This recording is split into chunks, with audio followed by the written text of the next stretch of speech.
Hello, everybody. Welcome to a special Tuesday edition of Charting with Dan. We were off yesterday for the Martin Luther King Jr. holiday here in the United States, but we can't skip a week of charting, or we try not to. I'm Dan Murrell. Joining me, as always, Lon Harris. Lon, how you doing? Pretty good. How about you? Pretty good. And you know who else is doing pretty good? Will Smith and Martin Lawrence. Yes, they're very happy. Bad Boys for Life, absolutely demolishing the Martin Luther King Day box office record for an opening for a film. We'll look at how it falls in the context of the entire weekend of all films playing. They're really going to have to keep making these for life. Apparently it's not so. just a clever title. They didn't realize that Bad Boys for Life meant that they're going to be making them forever. Yeah. Exactly. But on the flip side of that, a movie which we'll talk about, did not have the best debut, Doolittle, starring Robert Downey Jr. A lot of that to get to. We're going to talk a little bit of Star Wars. We're going to talk New Mutants, of course. We're going to talk about Universal and why they maybe should stop working with animals.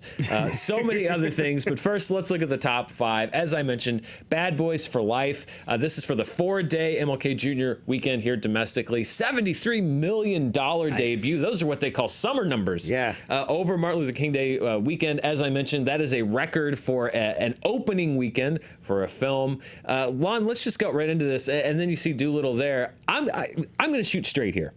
If you'd given me those two numbers, 73 million and 28 million, like let's say 6 months ago, and told me that one of them is for a 4-quadrant Robert Downey Jr. family comedy, and the other one is for a long-delayed Bad Boys sequel 15 plus years after the last film, I might have switched those numbers the other way around. Absolutely. I mean, if you'd have to go to a time before we knew that Doolittle was sort of troubled and like having problems. But yeah, like that sounds very promising. Like well-known, iconic character, arguably the biggest box office draw in the world. Yeah. Cute animals with celebrity voices. Like, it seems like a surefire hit. Well, and then this delayed sequel thing has gone wrong so many times. And I think that's what's kind of remarkable about it. And I have not had a chance to see it. I very much want to. Just been a bit of a crush lately. Yeah, me neither. But Bad Boys for Life, generally favorable reviews. Sure. Seems like a lot of audience enthusiasm around the film. Right. And also, you would normally think that this is the first Bad Boys without its marquee director. Yeah. And it seems like that almost has helped it in some ways. Well, I think that the Michael Bay name may not, for a lot of people, help a movie at this point. But I did think that, like, is it going to lose that pop? Is it going to feel like the later Die Hard movies? Is it going to feel like some of these movies that they come back and you're like, oh no, what are you doing? And that's because there's a huge gap between this and Bad Boys. I mean, in fairness, there was a big gap between Bad Boys 1 and Bad Boys 2 but only like, well. what, 7 years, not, what, 17 years? Yeah. These guys became huge stars. It got hard to get them back in the same room. True. But yeah, I mean, not only this huge time jump, but that's often the point where in these ongoing franchises, they kind of start to lose the momentum. When the original creators leave, they start to bring in the second string. But I actually feel like in this case, it was seen as almost, it's like it revitalized the franchise. Yeah. I mean, they're now, of course, talking about a fourth movie, which if it took them this long to get the third one made, who knows how long they're going to be in wheelchairs like 75-year-old dudes by the time we get the fourth one. I made the joke on Twitter, but it's going to be the Bad Grandpa franchise pretty soon. I like it.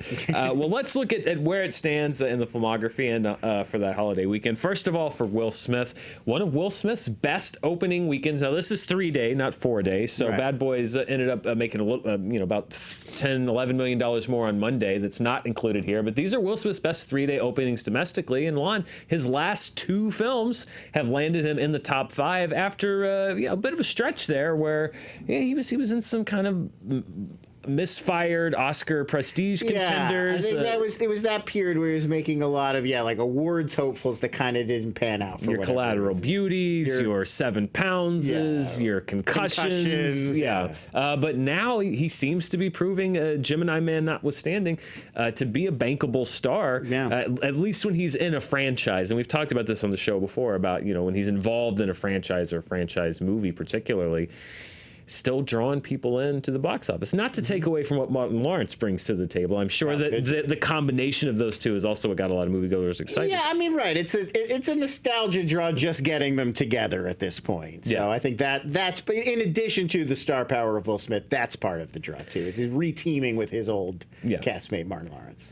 And Joey Pants. We can't forget Joe Pantoliano. the third part of that puzzle. He is. I mean, when you go back watching the two movies, he's a presence in these movies. You wouldn't want to do a Bad Boys movie without Joey Pants. You wouldn't want to leave Joey Pants sitting on the side of the road. Or John Sally. For that matter. Sally. The whole gang is. I don't know if Spider Sally shows up in this one. We'll have to go see it.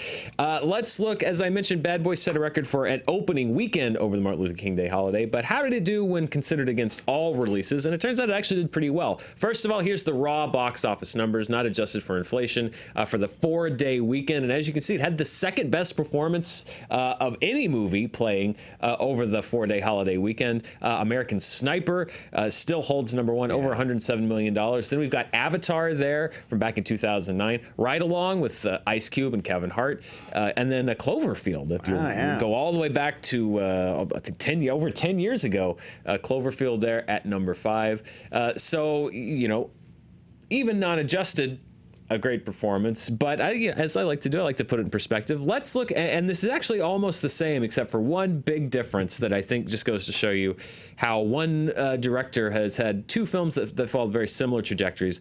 Let's look at it when you go by the bits index, butts in the seats, attendance. And as I mentioned, Bad Boys for Life and American Sniper still hold the number 1 and number 2 slots. American Sniper sold over 12.7 million tickets estimated over that 4-day weekend when it came out. That was the highest grossing film of the year, even though it didn't come out in most places till after the new year.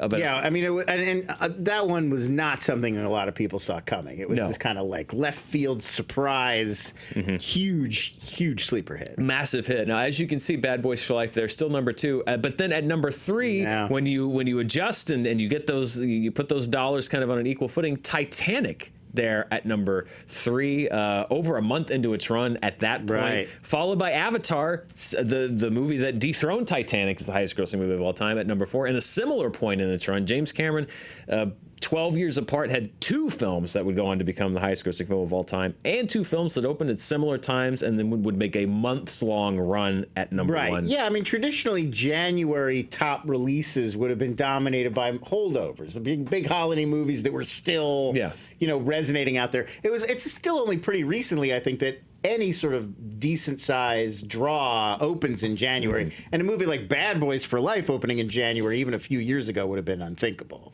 Yeah, no, the idea of that you're going to put a quote unquote prestige or an event movie in January like a big sequel to a big popular action movie with huge stars. Yeah, that's a crazy. It's a year round schedule. We said it before. It's moving more and more to a year round schedule. So all around, thumbs up for Bad Boys for Life, really over exceeding, even as the weekend went on, topping its estimates. That first it was going to be 60 million, then it was 70, then it turned out to be a little over 73. I think it almost doubled what the tracking had been, which is why when I talk about tracking, it's a guess, but it's not very accurate a lot of times, especially on the high end. You can't track how excited people are going to be to show up for a film. So good news for Bad Boys. Yeah, it's a franchise where I think the bonkersness, it gives you something to talk about. The craziness, the over-the-top nature of the movies makes people want to go see them and be part of that discussion. Well, there is a flip side to this coin as we look back at the top 5, and that is Robert Downey Jr.'s Doolittle, which did not do well. It did little. It did very little at the box office, which is, I was actually reading...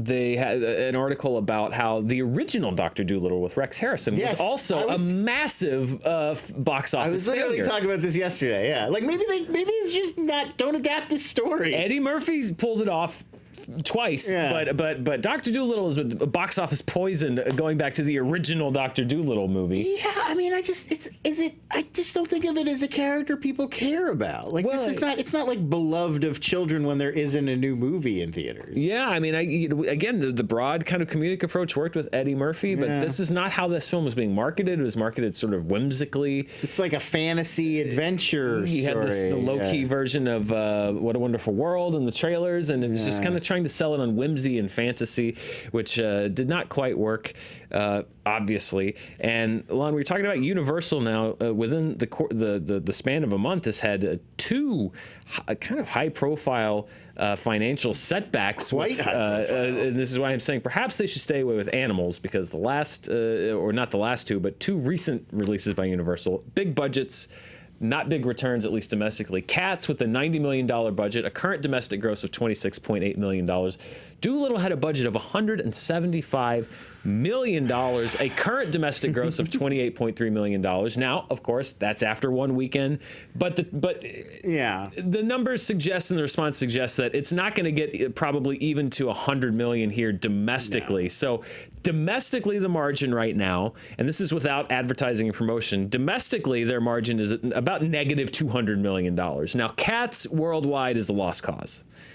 Cats is Cats at this point. It's also, Cats is like a double disappointment as well, because Cats was taking up that awards position. Like, they had put a lot of their efforts to score awards behind Cats, and a lot of the marketing budget and holding that end of the year Christmas slot for it. And so the fact that it not only came out and audiences didn't go see it or respond to it, it didn't make the money, but that it did not get any awards consideration, it was just a lost cause on that level too, that there compounds the failure. And then their sleeper 1917 may come in and totally win the whole thing. They really just made the wrong call. Yeah, made the wrong, perhaps the wrong call and the best foot forward. But there's an asterisk on Dr. Dolittle, which is that the entire story has not been written yet. And as a matter of fact, again, in the articles and the write-ups that are surrounding the film, part of the reason why the budget was so high was that Universal reportedly had the film had additions and reshoots made to give it a more global appeal. Hence the apparent dragon flatulence scene. Yes. To make it, if you guys read about that. If they didn't read about that,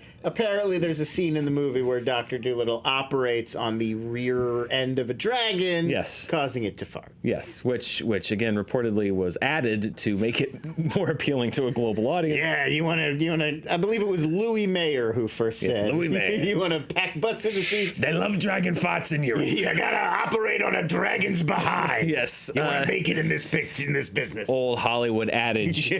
So the asterisk on Dr. Dolittle is that theory. Perhaps they were brilliant tacticians, because while they're $200 million in the hole on the domestic front, Dr. Dolittle still has openings left in China, still has openings left in much of Europe, in Russia, in Japan. Many, many major global markets Dr. Dolittle has not yet rolled out in. So the dragon farting, it may have been, we're going to let the domestic box office go and cash in around the world. But as we've talked about on the show, getting money back from overseas markets is a little more difficult than it is here, because you get a smaller chunk of the return from the box office profits.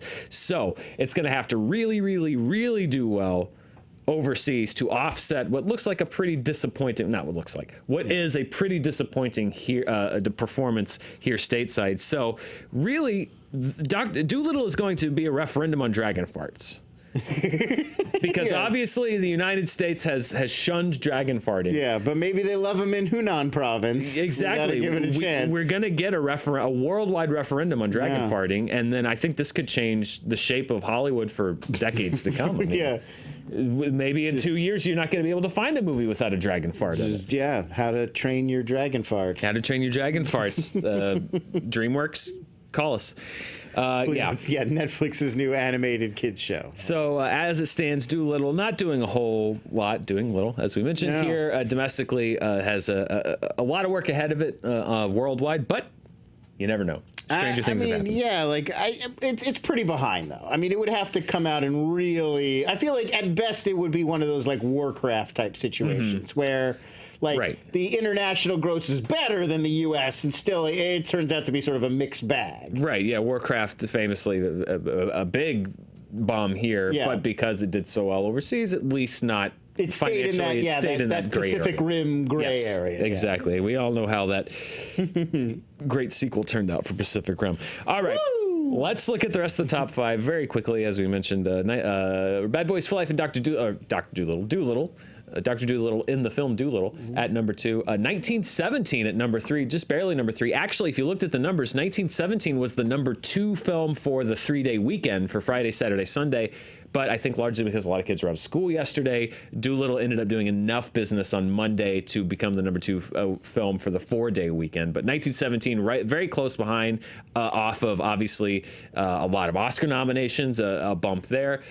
This is interesting here with 4 and 5. Number 4 film Jumanji: The Next Level, which came out the week before Star Wars: The Rise of Skywalker, but now outperforming it at the box office. Star Wars: The Rise of Skywalker falling to number 5. Likely, probably, it's going to to be its last week in the top 5.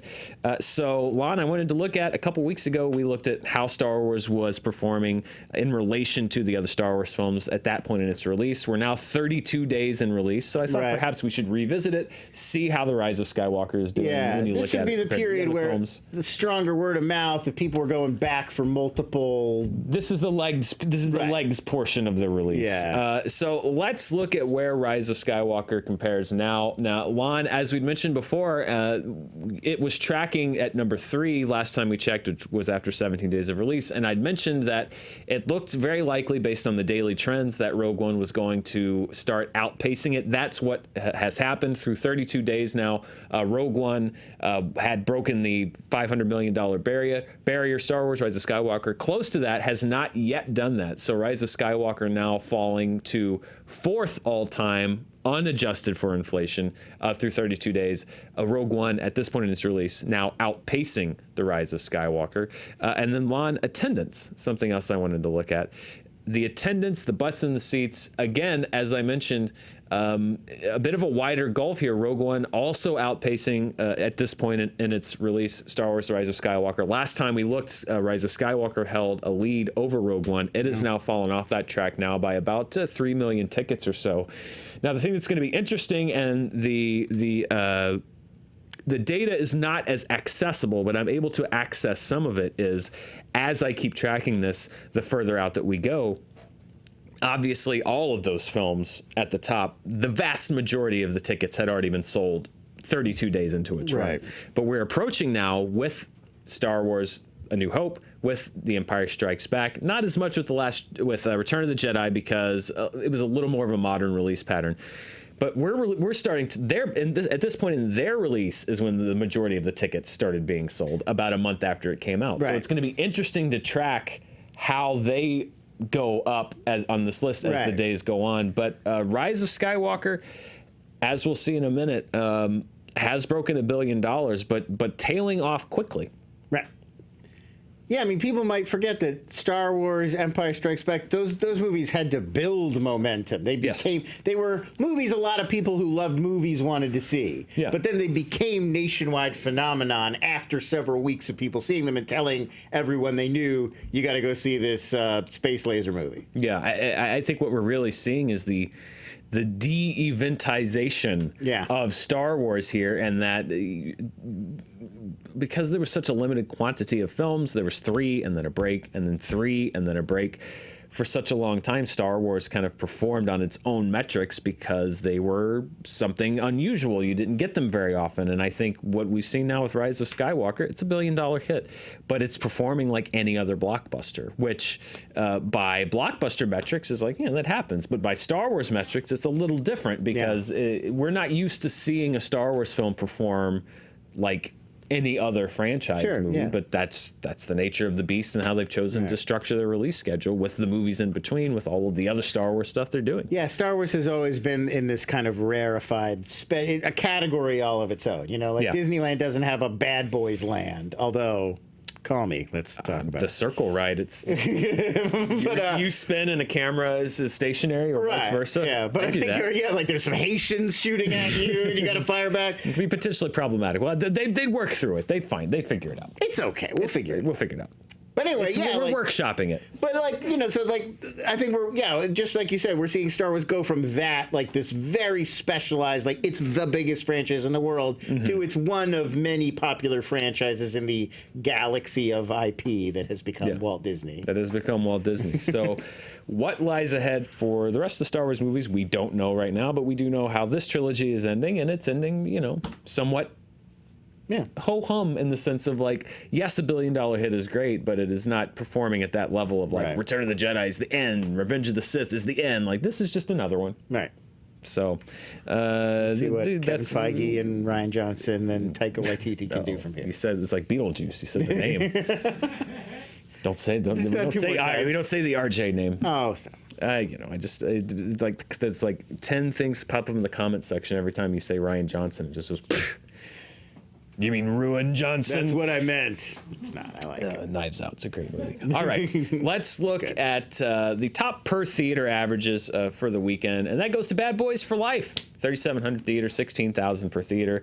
Not a whole lot of high-profile limited release openings this week. So Bad Boys for Life takes the top slot, top per theater. We're after the point where you could get award consideration by opening your movie. So yeah, you know, we're you can open a movie in January and try to win an Oscar, but it's as we proved mathematically on the show last week, it's a very difficult proposition. It's challenging. Yeah. Let's look internationally. So these are the top 5 films. If you discount North America, every other country but North America, as you can see, Bad Boys for Life, the #1 movie internationally outside of North America, followed by 1917, Doolittle there at number 3. It's open in some overseas markets. Jumanji: The Next Level at number 4. Frozen 2 at number 5. Look what's not there, Lon. Star Wars. Star Wars not fading just here domestically, but internationally again. With Jumanji and Frozen 2, we have 2 films who began their release cycle before Star Wars came out. In the case of Frozen 2, significantly before Star Wars came out. Now out earning it internationally. So when we put the domestic numbers and the international numbers, we get the top 5 films worldwide. This is all box offices worldwide that we can get a track of. And Bad Boys for Life, $100 million worldwide opening weekend. Pretty good for them. 1917 there at number 2, 50 million worldwide almost.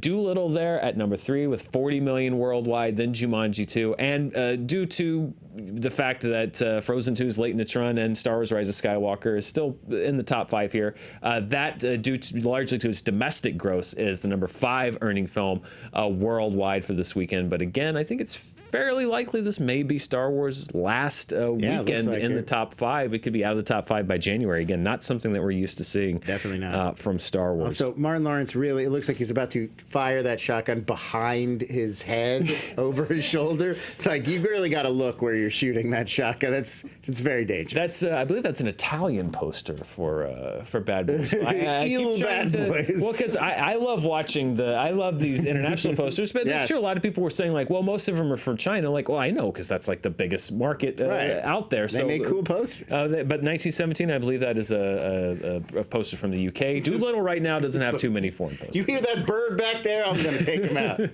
Well, you know, he looks like a badass. Yeah. Will Smith gets the real action pose there. Right. He's about to, He's got the classic pose. Bad Boys for Life. We'll see if it stays there at number 1 next week, although I don't think it will, and I'll tell you why here in a minute, Lon. All right, so let's look at, first of all, the 2019. We didn't have any movement on the list for last year, but the worldwide list for 2019, the one thing I did want to make a note of, and I mentioned it, is that Star Wars: The Rise of Skywalker broke through that $1 billion barrier. It becomes the 9th film of 2019 to gross $1 billion with a B. It becomes the 6th Disney-based film to do that as well. And that looks like that'll be it. I don't see Hobbs and Shaw earning that extra but Jumanji The Rock may take out The Rock. We'll see how Jumanji continues to do. The Rock may sneak in there and dethrone Hobbs and Shaw. Right, but I'm not joining the $1 billion club. No,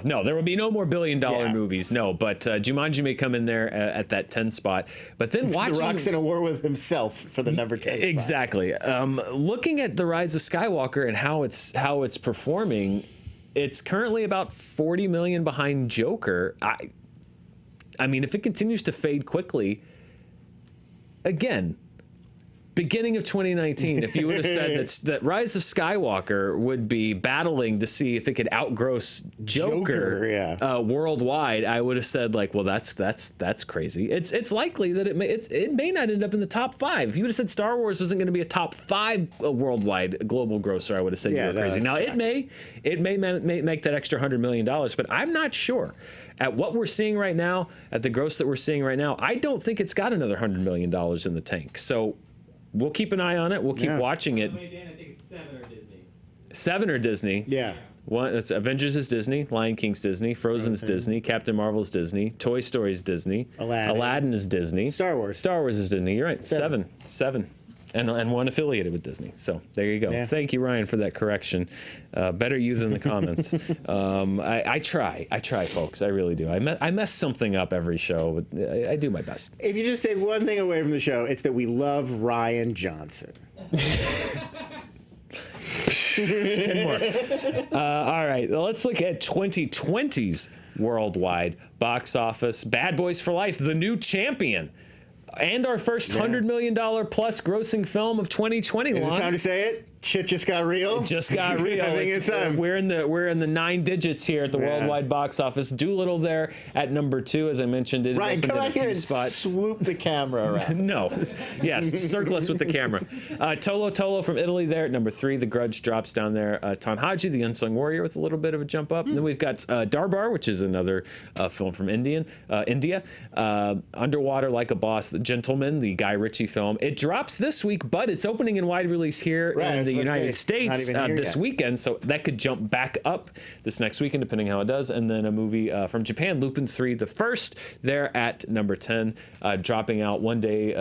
We'll talk about the world. I think it's called. Sorry, I didn't write the whole full name down. Chapak and Hamamet, and I didn't note that on the other charts, but the number there is how many weeks it was on the chart. So they're all dropping off after 1 week on the chart. Right. That happens at the beginning of the year. It's a lot of movement. In this period. Still happening. Let's look at the domestic chart for 2020. That's North America. Bad Boys for Life, the new number 1 movie of the year, followed by Doolittle at number 2. The Grudge, Like a Boss, and Underwater all dropping. Then we've got Weathering with You, which is from the makers of Your Name, which did well as it was released here. A Fathom event with the Metropolitan Opera. We've got Saraleru Nikivaru, which Indian cinema is actually does pretty well in limited release here in the U.S. More U.S. cities are having specialty theaters that show Asian films. Yeah. Yes, exactly. And then Chapak at number 9, Les Miserables, the French film, at number 10, did not get whole lot of a boost from all of its awards buzz. It's coming to Netflix in a few weeks. Yeah, so it's a really good movie. I think people are waiting probably to catch it. Atlantics, too, was another big international release that people waited for Netflix. Yeah, Atlantics I actually quite enjoyed. Oh, that's Advocate great, and Afterward, 2 films that spent 1 week on the domestic chart but dropped off this week. We're going to have some additions this next week. Lon, before we get into what's coming out this week, we are doing a special feature, not a replacement for the Meowdown, but the next phase. Nothing could replace the Meowdown. We've got, of course, the countdown to the New Mutants. Maybe. We'll see. We're 74 days away, Lon. Wow. They haven't pulled the plug yet. Yeah, it's getting exciting. We're getting exciting. It's a good time. But we're not just counting down to the movie. We're starting a new feature, which is called This Week in New Mutants History, where we pick a key event in the development of this film, which has been going on forever, and we revisit where the world was at that time. And so, Lon, I thought for our inaugural segment that we would revisit the time when Josh Boone was announced as the director of the New Mutants. That was on May 13th, 2015. What was going on? Well, on May 5th, just a few days earlier, the 100th Honest trailer was released. What a milestone. I think we're over 350 or something right now. Vanity Fair unveiled Adam Driver as Kylo Ren. Oof. Remember those first Kylo Ren pictures? Annie Leibovitz pictures from Vanity Fair? I do remember. Yeah, so we got our first look at Kylo Ren. Tom Brady was suspended 4 games for Deflategate. Oh, yeah. That was quite a story. You guys remember Deflategate? Deflategate. The same day that Josh Boone was announced as the director of New Mutants, Mad Max Fury Road opened in theaters. Look at that. That was a hell of a movie. Fine film. Fine film. Nominated for a lot of Oscars. As good as New Mutants. Only time will tell. And then one short week after Josh Boone was announced as the director of New Mutants, David Letterman's final broadcast as host of the Late Show with David Letterman. Netflix host David Letterman. Netflix's David Letterman. It doesn't seem, it was almost 5 years ago. That's wow. What a 5 years it's been. What a 5 years it's been. So every week it'll be, we may go backwards. I may go back and find when they first announced this project. I want to do at least one of these Ken Burns Civil War style, like My Dearest Martha. My Dearest Martha. It is day 100 from the New Mutant set. I went to see Mad Max tonight, but I chose the obstructed seats in the Cinerama Dome. Do not sit in the last 3 rows. There's an overhang that may obstruct your vision of the screen. The viewers are very restless. We have run out of fatback. Yes, so we're going to be zipping back and forth through time. I'm sure we're going to hit their original release dates. We're going to hit some other key moments. Sure. I was just talking to Joe Starr about if we even have the footage from his, we could do right, like a he Blair did a- Witch style featurette on Joe's set visit Baby to the Joe Mutants. star. Baby Joe's set visit. He's to gonna the look like Mutants. we Irishman de-aged him. Yeah, so much has happened. We're going to cover it all right here as we count down to the possible release of New Mutants that none of us will believe will actually happen until we're watching it in a theater. Well, just a little more than 2 months, Lon, for them to change their minds. We'll see what happens. I'm also still not sure Doolittle is real. I have to confirm that as well. Messing with me. So, Lon, this week, as I mentioned, Guy Ritchie's The Gentleman, which has opened up in a few international markets, will be opening here Looks in like North kind America. of a return to form. Bunch of British people with funny accents doing crime together. Some slang. Yeah. Good times. What else could you ask for? I'm curious to see it. I want. Then there's a horror film called The Turning that's directed by Floria Sigismondi, who started out as a very prolific music video director. She's directed episodes of Hemlock Grove and Daredevil and Handmaid's Tale on television. And then the writers of the Conjuring movies wrote this film. It's a modern take on The Turn of the Screw. She also did The Runaways, that movie about the band. Yeah. There you go. With the Dakota Fanning, I believe. We got Finn Wolfhard is in this movie from Stranger Things and It and many other things. Yeah, we were talking about it's one of 2 Turn of the Screw inspired projects just this year, because the follow-up to Haunting of Hill House on Netflix is also going to be based on the Henry James novel Turn of the Screw. Kids love Henry James. He's having a moment. If you want to get that bits number up, you make a Henry James based. He's like Sondheim at the end of 2019. It's going to be Henry James. It's going to be all Henry James this year. And also, Lon, opening in limited release here, but also opening in China is Detective Chinatown 3, which, as you may recall, I do. A blockbuster franchise for China. So, yes, we'll keep an eye on the limited release numbers here in North America. But the bigger number that we probably are going to be looking at here next week is that worldwide number, international number for Detective Chinatown 3, because it also opens in China this upcoming weekend. So we could see, if it holds true to form to the previous films, we could be seeing a big number from Detective Chinatown. I just really want to know, is he just a detective who's stationed in Chinatown, or is he solving Chinatown-themed crime? I believe that they're unofficial sequels to Robert Towne's film Chinatown. No, I think it's an adaptation of the Is Jake. that true? No, that's not true. No, they're not. I don't believe you. They're not Jake Gittes mysteries. No, I wish. No, there's no 2 Jakes. Or that was what it was, right? That's the 2 Jakes. That's the follow-up. Yeah. No, they are not. Unofficial Robert Towne adaptation. What a shame. But I think we're very likely to see a big number from that. So Roger Rabbit, though, based on an idea for Chinatown too. That's true. Really? Yeah. I'm gonna have to go research that. Lon Harris, he's full of interesting facts. I know things. I've got numbers, and you've got a lot of heart for sticking around and watching all this. Thank you so much for watching Charting with Dan. We'll be back at our regular time next Monday to take a look at The Gentleman and The Turning and Detective Chinatown and what's Doolittle doing and the bad boys and are they bad boys in around and everything else. Lon, where can the people find you? Just go to Twitter at LONS. That's where to find me. And you can find me on Twitter at Murrell Dan and right here this time next Monday. Till next time, thanks for watching.